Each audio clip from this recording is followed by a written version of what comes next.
Good evening, everyone. My name is Florence Kamau. I am a nurse by profession, currently working in Kitengela Clinic as the clinic manager. Kitengela Clinic is located in Kitengela Mall. We are in floor.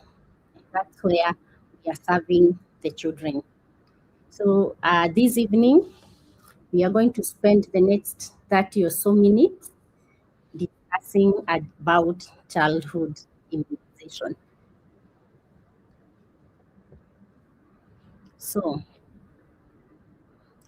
immunization is the process of making a person resistant to a disease, typically by administering a vaccine. The role of vaccine is to stimulate the body's own immune system to protect the person against subsequent infection or disease. Once a child gets immunized, the body immune system develops immunity against the disease that the child has been immunized. Subsequently, if a child is exposed to the organisms that cause that disease, the body is able to remember that it had protection against that disease. And so it will be able to fight the organism and make sure the child does not get the disease. So, childhood immunization is one of the most significant public health achievements in modern science. Many diseases have been able to be controlled and others eradicated through immunization.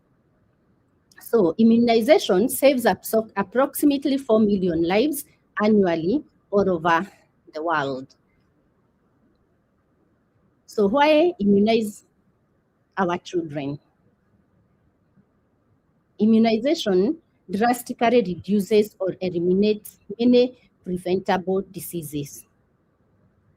Vaccines protect both individuals and the wider community, something we call herd immunity, such that if many children are immunized in a locality, and there happens to be one who is not immunized, that child might not suffer the disease because of the many other children that are, the majority that are immunized. That's what we call herd immunity. So vaccines trigger antibodies production against specific pathogens. And that's what I had alluded to earlier, that when you give a child a vaccine against a specific disease, the immune system is stimulated to produce something we call antibodies. And those ones are now prevent the disease that has been immunized against. So early immunization protects vulnerable children from severe illnesses. We know children are very vulnerable or they are still weak because they are growing up. And so if they get their immunization in a timely way, we are able to avert several illnesses. So as infants are highly vulnerable to infection from the moment they are born.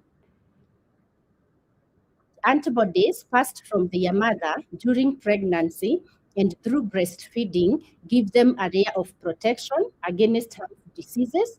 This immunity only lasts the first few months of life. So that is why you will find some of the diseases, the child is immunized immediately they are born because there is no antibodies that are passed by their mothers. Others, they are immunized shortly thereafter because the protection that is passed on by the mother reduces significantly with time. So vaccines are administered to safeguard the child from infection. So why should we follow the schedule? Immunization schedules are timed optimal protections. Delays leave children vulnerable to disease. So when you take your child for an immunization and you're told to come back after 4 weeks, it is because any delay past that 4 weeks, the protection that the child had earlier gotten starts reducing. So that is the importance of following the schedule. So spacing out vaccines increases missed doses, extra visits, and may reduce effectiveness. So when you take longer than you had been scheduled, there is a risk of you forgetting and not going back for the vaccination. Or you will increase the visit to the clinic, because when you go back, you might be asked to come back more frequently because you need to catch up on what you had missed out. And also, the protection that the child gets does not move to the optimum levels that are envisioned if you follow the schedule as guided. So delayed or missed vaccinations raise infection risk for both the child and the wider community. So schedules change with scientific advances, and you find previously there are some vaccines that we used to, for example, give 2 doses. But as the research continues to be done, it is realized that the second dose does not accrue much benefit, and we move to 1 dose. So you will find there are changes that keep on happening as the science continues to advance, as I have alluded. So vaccinate your child on time and every time you are supposed to. So the science behind the schedule. Immunization schedule outlines when vaccines should be given across different ages. Vaccines are developed by experts based on disease patterns, risk groups, and age-specific vulnerability. You will find there are, like, for example, there are diseases that we never used to protect previously. But as the disease patterns keep on changing, you find we have started vaccinating against those diseases. Also, the global bodies like the World Health Organization and the Strategic Advisory Group of Experts on Immunization guide recommendations through extensive research. You will find every continent, for example, the African continent, the schedule that they are following is completely different from that which is being followed by another continent, because the vaccines are tailor-made to the needs of the population they are serving. You will also find some of the diseases that are being vaccinated in a particular population are completely different from the ones that are being vaccinated in a different population, because essentially vaccines are supposed to meet the needs of the population. So schedules are based on decades of evidence on vaccine safety and effectiveness and disease prevention. A lot of tedious work goes towards the invention of a vaccine. You will find, like, before a vaccine comes to be in use, it can spend 10, even 15 years of research before a decision is made this vaccine is fit for use. So so that basically means vaccines are very safe to use. A lot of rigorous work has been done to establish their effectiveness and also to establish their safety. So that is basically means when you are administering vaccines to your child, you should feel safe, you should feel the needs of the child are being taken care of, and you should be comfortable to have your child vaccinated.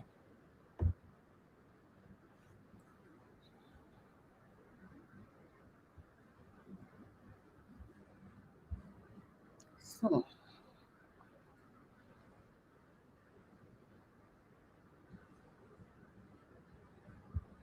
my apologies for that speech.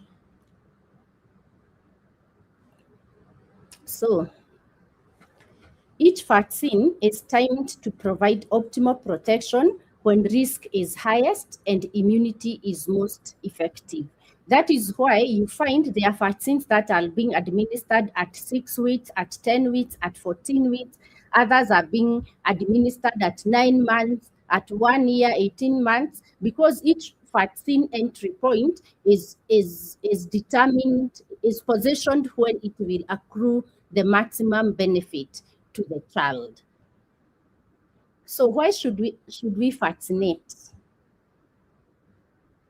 Immunization must be administered before exposure to be most effective. So the vaccines are timed out at when they will accrue the most benefit to the child.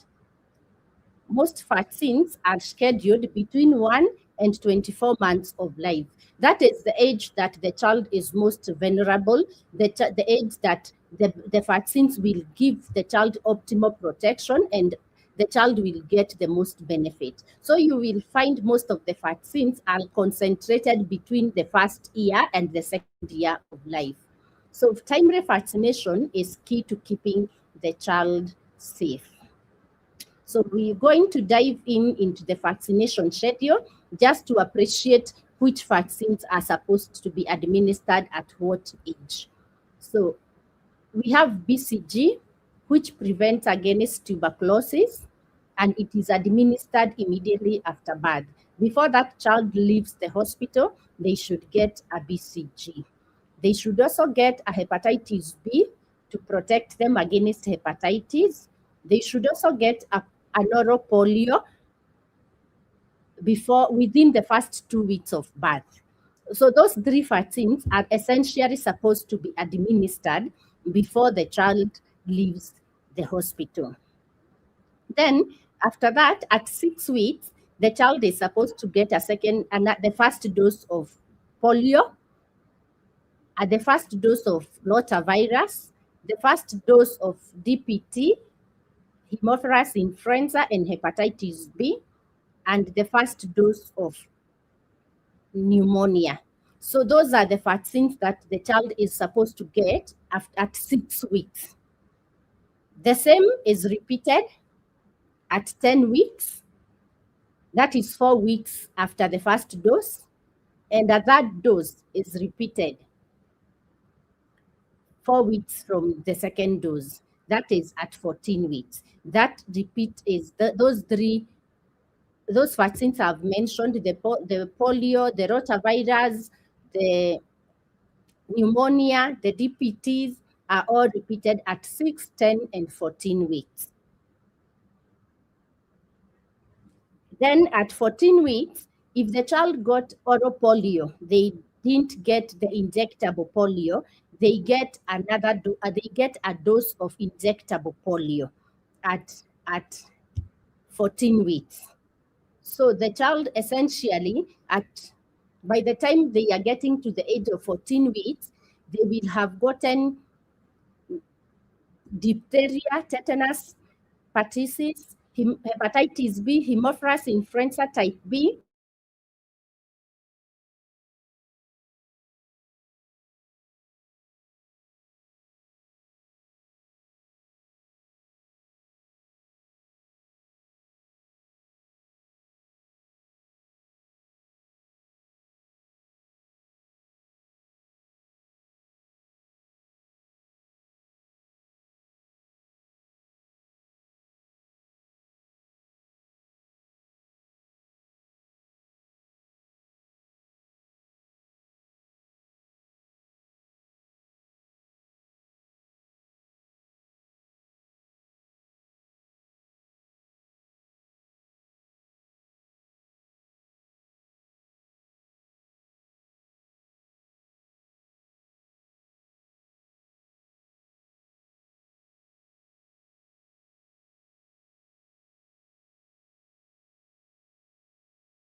which again is being administered at 9 months. It's just one injection that the child gets.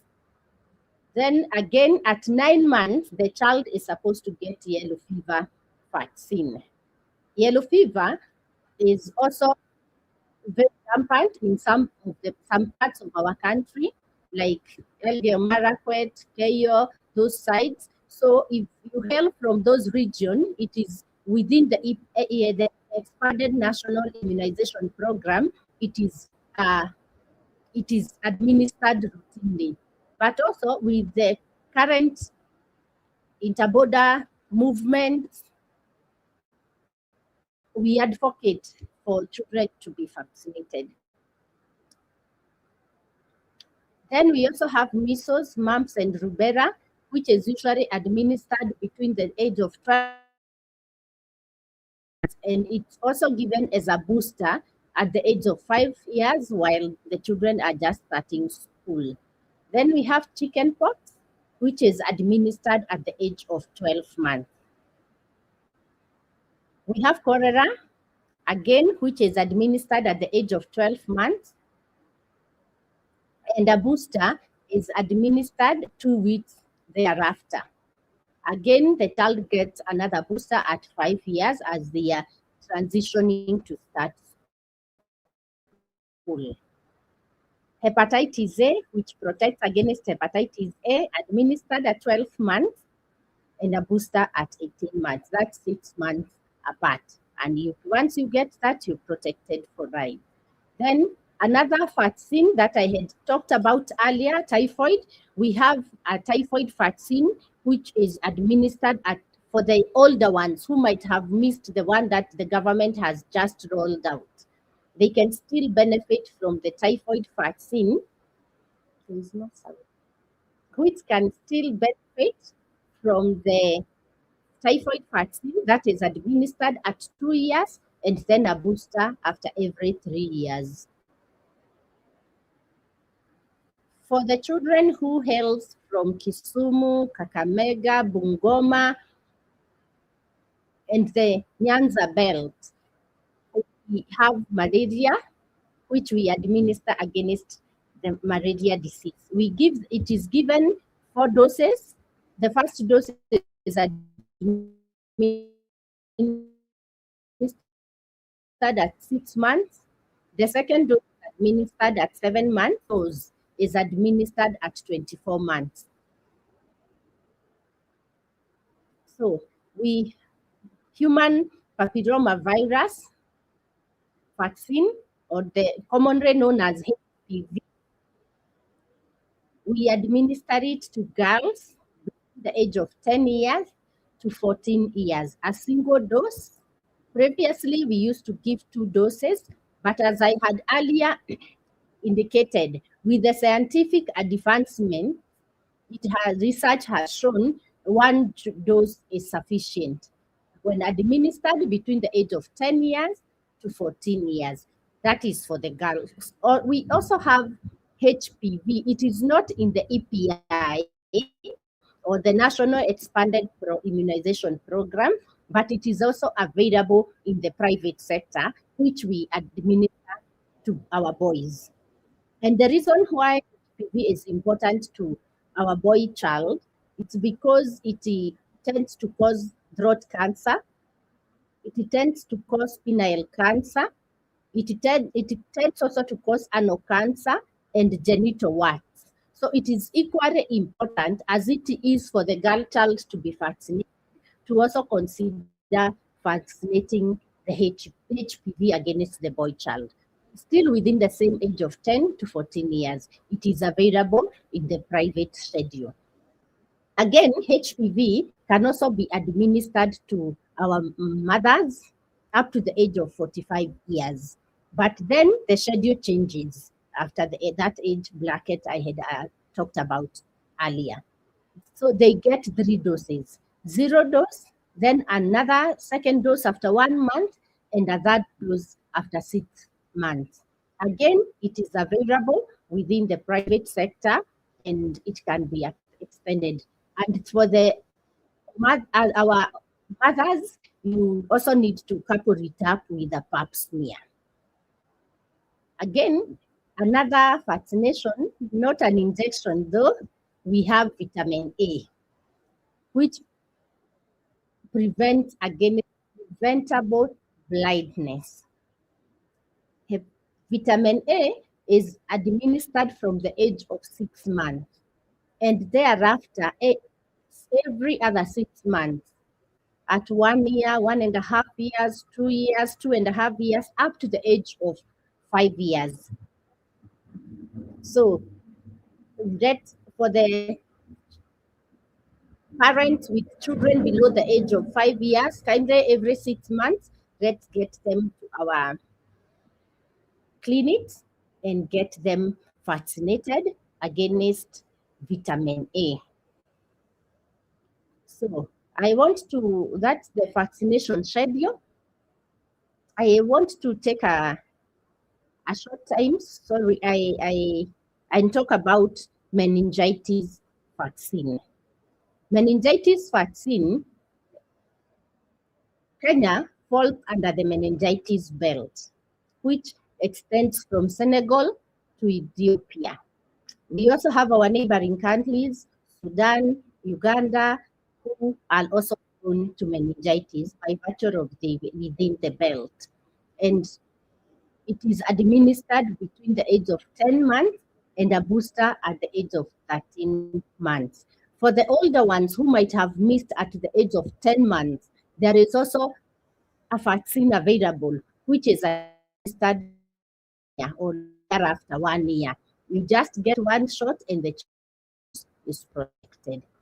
Meningitis is usually very virulent and aggressive, so it is, as much as it is not in the government schedule, it is one vaccine that I would recommend we get our children vaccinated against. Another thing, before I move to the catch-up vaccines, I want to talk about is that Gertrude is an approved travel vaccination center, such that you can get all your travel vaccines administered by us. We are able to advise you based on the country that you're traveling to, which vaccines you are eligible to get. If you're taking your child to study abroad, we are able to guide you on which vaccines you should administer to the child, and we will give you a rigid yellow fever vaccine, which will facilitate your exit in our different borders. So let's briefly look at catch-up vaccine. And catch-up immunization, it refers to the action of vaccinating an individual who, for whatever reason, missed or has not received doses of vaccines for which they were eligible for the national immunization schedule.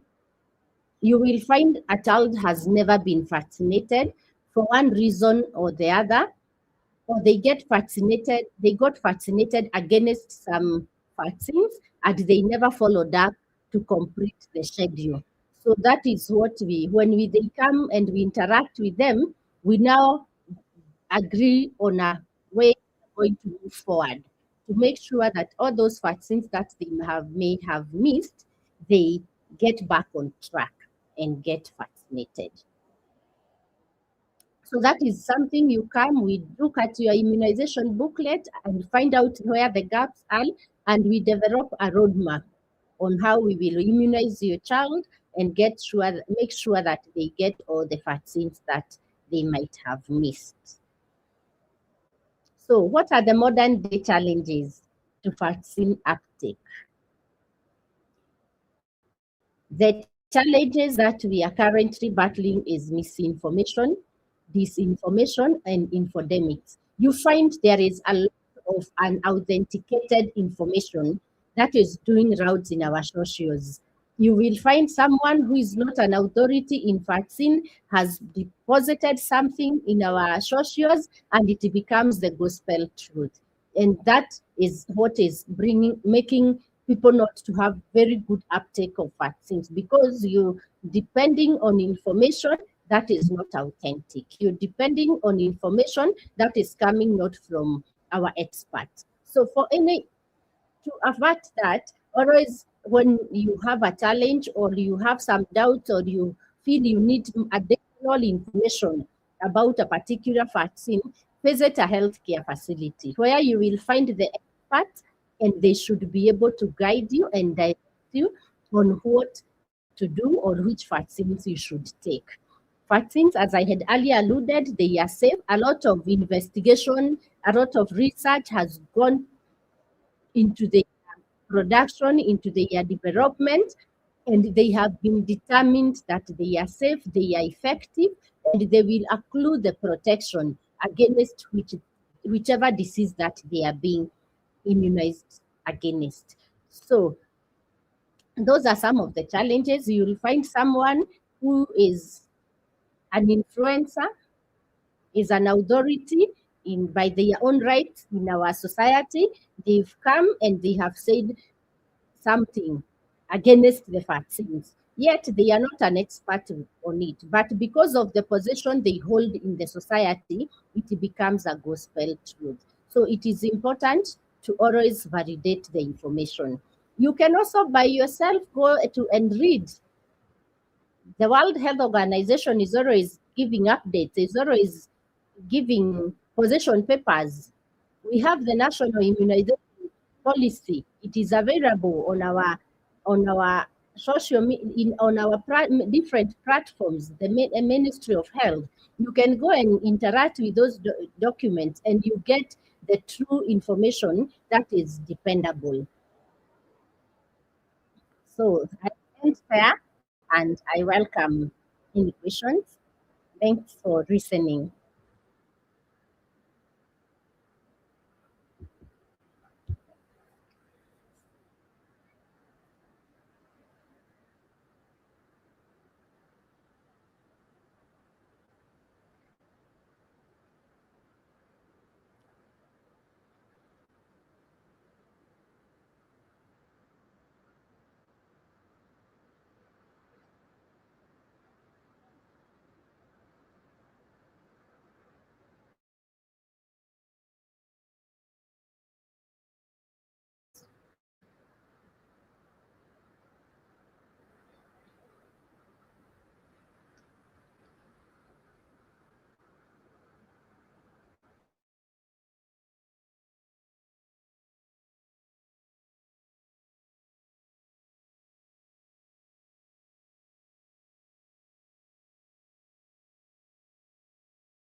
So if there are no questions, I want to end there. But I want to assure you that we have vaccines. They can be accessed in all of our Get Roots outlets. I know currently rotavirus is out of stock in the government program, but we have rotavirus in the private sector that we have outsourced purely to take care of our children and make sure that they don't miss out on vaccines. So for all your vaccination needs, feel free to visit any of our outlets. Thanks a lot for listening. I appreciate.